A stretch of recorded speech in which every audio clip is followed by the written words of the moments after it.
রাহাত, এখন সড়কের অবস্থা কেমন দেখছেন? যান চলাচল স্বাভাবিক করতে কোনো উদ্যোগ নেওয়া হয়েছে কিনা বিস্তারিত জানাবেন।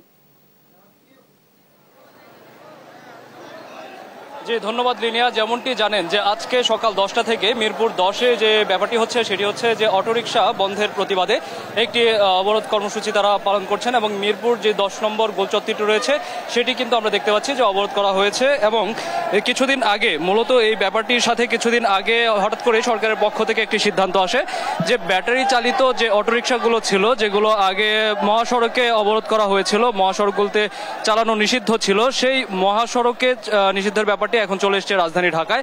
রাজধানী ঢাকার উত্তর দক্ষিণ দুটি সিটিতেই কিন্তু এখন ব্যাটারি চালিত যে অটোরিকশাগুলো ছিল সেই অটোরিকশাগুলোকে এখন নিষিদ্ধ ঘোষণা করা হয়েছে।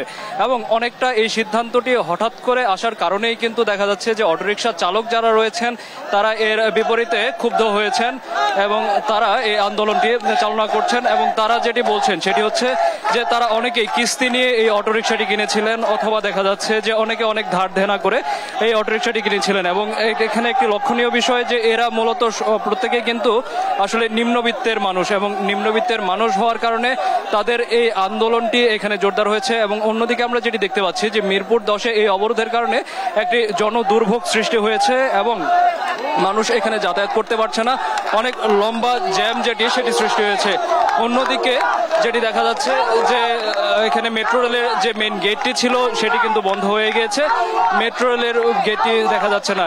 ইতিমধ্যে আপনি শুনতে পাচ্ছেন যে কি ধরনের স্লোগান এখানে দেওয়া হচ্ছে এবং এই স্লোগানের পর তারা চাচ্ছেন যেন তাদের একটাই দাবি এখানে যে তাদের যে অটোরিকশাটি রয়েছে সেটি যেন চালু করে দেওয়া হয় এবং অটোরিকশাটি যদি ন্যূনতম চালু না করা হয় তাহলেও যেন তাদের জন্য কিছুটা সময় দেওয়া হয়। এবং অন্যদিকে এখান থেকে বর্তমানে যেটি দেখতে পাচ্ছি সেটি হচ্ছে যে এখনো এখানে কোনো সহিংসতার ঘটনা ঘটেনি, কোনো ধরনের গাড়ি ভাঙচুর বা অন্য কোনো কিছু ভাঙচুরের ঘটনা এখনো ঘটেনি এবং পুলিশের কাছ থেকেও কিন্তু তেমন কোনো আমরা দেখতে পাচ্ছি না। এবং তারা বেশ শান্তিপূর্ণভাবে এই আন্দোলনটি করে যাচ্ছে এবং তাদের দাবি একটাই, অটোরিকশা যেন তাদেরকে ফের চালু করে দেওয়া হয়। এই ছিল আমার কাছে সর্বশেষ। রাহাত, ধন্যবাদ আপনাকে। দর্শক, সড়কের অবস্থা সম্পর্কে বিস্তারিত জানাচ্ছিলেন সহকর্মী রাহাত।